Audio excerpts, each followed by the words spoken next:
ये हुआ कि भाजपा को जिसकी ज़रूरत है, अगर वो भाजपा में नहीं आता है तो दुनिया का सारा पाप का ठेकरा भाजपा उसी पर फोड़ देगी।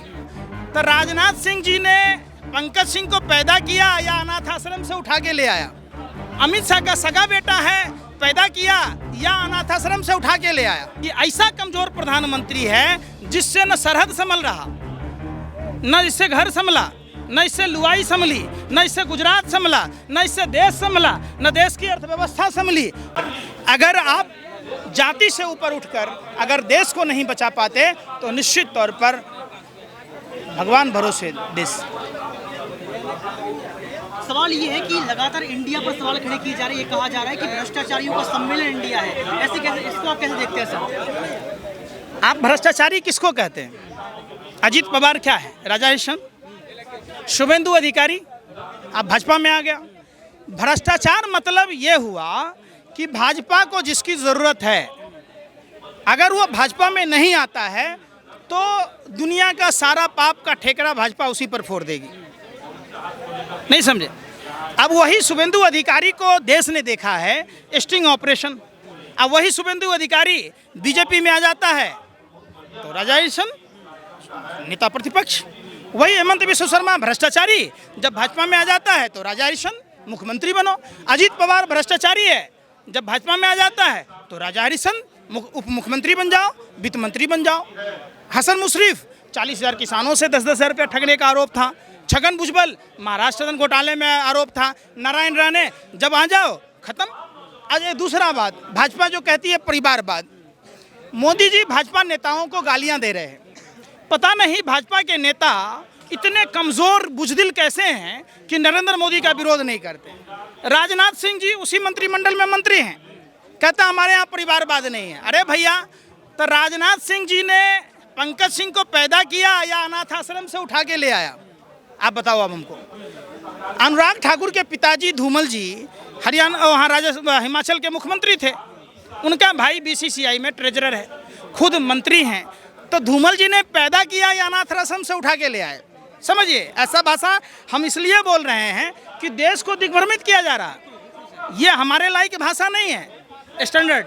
लेकिन नरेंद्र मोदी जी भाजपा नेताओं को गाली दे रहे हैं।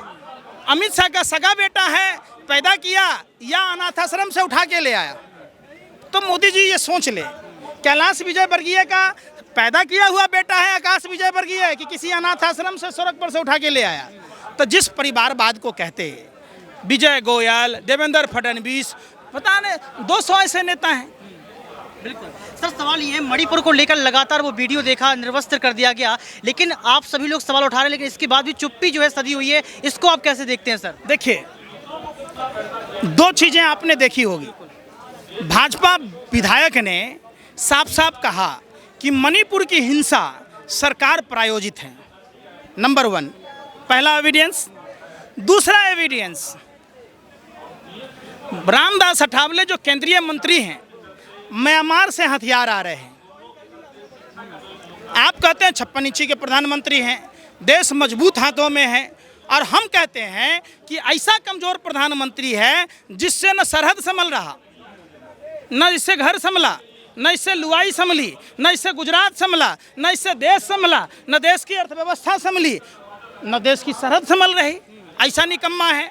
म्यांमार से हथियार आ जाता है, पाकिस्तान से अंजू आ जाती है, पाकिस्तान अंजू चली जाती है, सीमा आ जाती है, और इन निकम्मे निठल्लों को पता ही नहीं है। अजीब की बात है।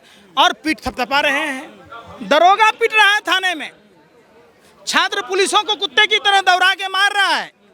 कल ही भाजपा का एक पार्षद गाजियाबाद में पुलिस वाले को मारा। ये क्या कहेंगे? पाकिस्तान में हिंदुओं को बोलने नहीं दिया जा रहा।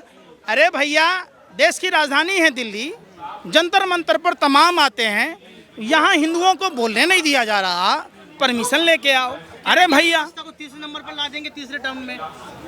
2 टर्म से क्या कर रहे थे? मुजरा गा रहे थे? क्या कर रहे थे? 2 टर्म में देश की हालत खास्ता कर दी, देश का कोना कोना बेच दिया, लाल किले तक को गिरवी रख दी। अगर तीसरा बार दे दिया, सोच लीजिए, तब पेड़ का पत्ता पहनना पड़ेगा। अब माचिस के बदले में पत्थर को घस के आग पैदा करना पड़ेगा। हाँ, यानी कि पुराने काल में पहुंच जाएंगे। पुराने काल में पहुंच जाओगे। 24 का चुनाव कैसे देखते हैं? विपक्ष का जो गठबंधन हुआ है कह रहा टूट जाएगा, विपक्ष के गठबंधन में मजबूती नहीं है, कैसे देख रहे हैं सर आप? देखिए, ईडी और सीबीआई भाजपा का एजेंट है। वो इस भरोसे कह रहे हैं कि हम इनके यहाँ सीबीआई भेज देंगे, फिर भाजपा के गुंडा इनको टॉर्चर करेगा, ये डर से हमारी पार्टी में आ जाएंगे। यही काम तो अजीत पवार के साथ किया, यही तो हसन मुशर्रफ के साथ किया, यही तो शुभेंदु अधिकारी के साथ किया। तो इनको अपने सीबीआई पर, ईडी पर और चुनाव आयोग पर पूरा भरोसा है। ये इसी तरीके का हेरा फेरी करके नाटक करेगा।